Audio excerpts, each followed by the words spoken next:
So who are we talking to? My name is Dessa from Doomtree. Right on. What are you doing here tonight in Denver? We are playing as members of our collective. Doomtree are all here. We've got 4 MCs, me, Dessa, Sims, and Cecil Otter. Did I list your twice? And Mike McLeod, wow. I'm here double time. And DJ Pippa Tiger and Laserbeak. Nice. Here to the show. How long have you been on tour? We've been out for about, I'd say, 17, 18 days now. Is it treating you well? Yeah, it's been really good, and I think all of us in getting here have been really excited to hit Denver again. Sims, who's probably got the most miles of any of us. So really? That's one of his favorite, yeah. One of your favorite spots here? Awesome.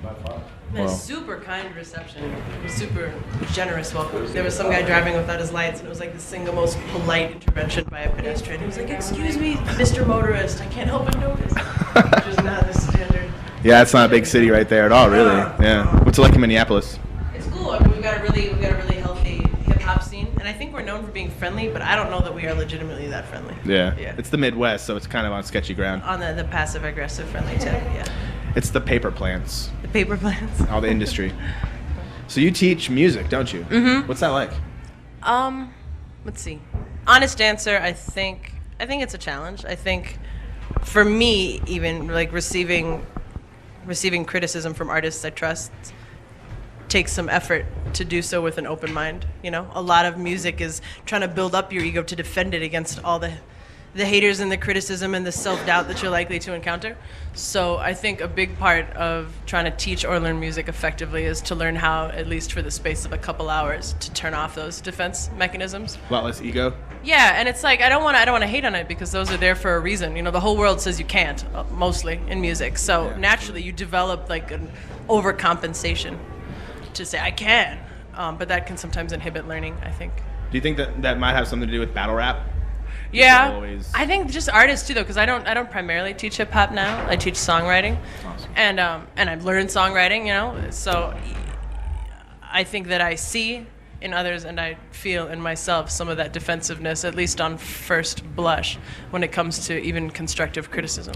Yeah, it's a hard thing to do as a human being, take criticism. Word. And particularly, you know, about something which you so passionately want to excel at. And like I said, that you've been telling yourself you can do in an effort to combat all the voices that say that you can't. When you guys really put yourselves out there, I mean, a lot of your music is really like, it's really heartfelt, I think, you know, and I think that's a big part of the new direction that hip-hop is taking. Who else are we sitting here with? Mike McLeod. What's up, man? How you doing? I'm good. How you doing? Pretty excellent, man. Good. Excellent. Glad to be in Denver? Absolutely. Yeah? Yeah, more than ever. Cola Rojo? Yeah, See. more than ever. Nice. Hell yeah. What was recording this album you just dropped like with Laserbeak? That was a long process. We worked a long time on it and went through a lot of tracks and scrapped a lot of stuff and redid it a few times. It was a huge process. It's not going to take as long as it did the next time, for sure. It'll be real quick. I think the main thing I liked about it is that we both had 50-50 input on everything.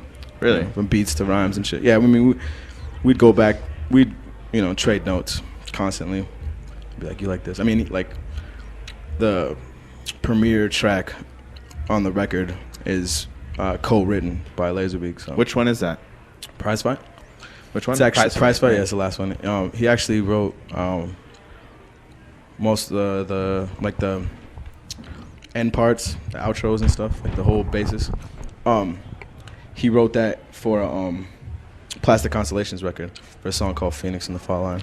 It's a punk group, right? Is that right? Yeah, you could say kind punk. of. Yeah. You could say punk. I mean, people call you guys hip hop. All inclusive rock. Yeah, that's or just legendary. That's what they like. That's what Beak prefers. I like that. That. Also, Hand Over Fist comes from that song too. He says, "We'll take a hand over fist till we feel like landing, from a pigeon to a phoenix to a dove to my six." The whole thing, like, it's from his brain. Because when he sent me the beat, he also was writing that at the same time. So it's a pretty damn hot album. Did you get the sound you wanted? Is it all? Are you really happy with it? There's a couple things that you. Yeah, there's a. Yeah, I'm ecstatic about it. I still am. I think we trust a lot in that record. me and Beak think it's the best record ever. But all that shit aside, like, I know what I'm gonna do for the next one. I'll just say that. Is this for broadcast? It will Should be. we mind our language? Oh, okay. Oh no, this okay. We're pirate radio. Fuck no. Okay. We're underground. We're running from the law. Beautiful. Too, so you can say whatever the fuck you want. And actually, You can't say beautiful. it's something we like to ask a lot of people because we are a pirate station. Our entire library, I would say 99% of it is pirated music. We can't afford it any other way. We're listener funded. What do you guys feel about pirated music? Does it hurt you guys more than it helps you? Do you love us? Do you hate us? Some people say we should die. I don't know. I'll let her give you a quick, informed reply, and then I'll tell you what I think and then he'll about tell it. it how it really is. Thanks a lot, Mike. She gets 35 seconds. We're of gonna response. have. I'm just gonna say I both want us to say something because I know we're gonna say something different, but exactly the same too. I'm not sure if it helps or hurt us. That said, I come from like my dad is like on some Atticus Finch like morality stuff, so it's not something that I mess with, but that's more from like an antiquated sense of right and wrong than it is for probably any business savvy. I think probably as underground artists ourselves, we've been helped by more people who hear our music. And then my personal suspicion is that in the pie chart of how musicians get their revenue, a smaller and smaller slice of the pie will be from recorded music to begin with. That just kind of builds your brand, and then people pay you for either other goods or services like T-shirts or glow-in-the-dark bandanas. Or the Marquee Theater tonight here in Denver. www.doomtree.net or for live shows, exactly. Yeah, absolutely. So it probably helps us.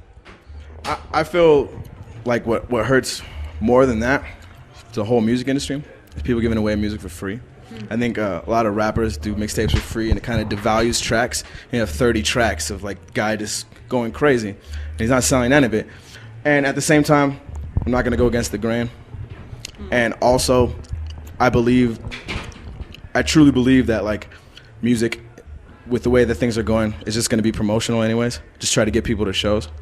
So I mean, I make a lot more money on shows than I do records. You guys dig the live stuff versus studio? Way more? Oh, as like an experience? Like, do we like performing more than recording? Yeah. What do you think? You Absolutely. like performing more than recording? I think that's, to me, that's what Doomtree is. You know, it's we have we've crafted our own signature sound and everything, but the live experience is what has really, really made us. It's really like brought our fans. You know what I'm saying? Like, I think so. I think it's definitely like the biggest tool, like the biggest magnet to Doomtree. Right. At the same time, I think like we're such a varied cast of performers too. You know, even just like the 5 MCs, I think we all have a really different set of like strengths and weaknesses. But I think my favorite part of like the whole artistic process is probably neither. I feel like I get ideas that I am convinced are like brilliant. They're just absolutely, and then I ruin them by making them into music. Like in my head, everything sounds perfect, and it's that struggle of like, do I want to let this song remain unmade and perfect, or sully it by recording it? That's actually like something that's really prevalent across the board with humanity. Yeah, I know. You know? It's a drag, right? Yeah, it is, though. You know. A nation state. That sounds excellent. We're totally making that a clip right there. So let me see. I got a bunch of stuff here. It's gonna be pick and choosing. All right, I got a couple of questions I want to ask each of you guys, but I'm gonna start off with you. This is a funny one. How long did you actually live next door to these guys? Before I realized that. Yeah. You know, I'm not even sure how long I had lived next door to them. Probably less than a year, but I had been working with another band, and you know, one of the MCs had given me a disc, and I said, "Man, this one I really like." Are these guys? And I thought they were initially from Seattle, and he was like, "Actually, they live next door." So that sounds like we are getting. Oh, that's the bass kicking in. All right. Yeah.